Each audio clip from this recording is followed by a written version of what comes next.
ازيكم عاملين ايه؟ انا عامل الفيديو ده مخصوص. انا مش هتكلم في اي حاجه، انا بس هقول لكم ان بفضل ان انتوا بتتابعوني وان الاعداد عماله تزيد، احنا ابتدينا نفكر ان احنا نطور من نفسنا شويه، فاحنا غيرنا اسم القناه باسم القناه ذا ستوري تايم وذ ايمن.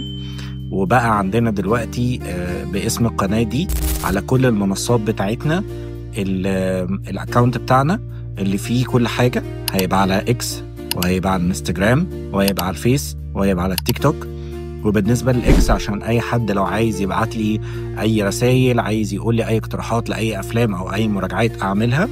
وبالنسبه للفيس هنزل عليه كل شويه ريلز هو والانستجرام، وهنزل كل حاجه ليها علاقه بالقناه وايه الجديد اللي هيحصل في القناه.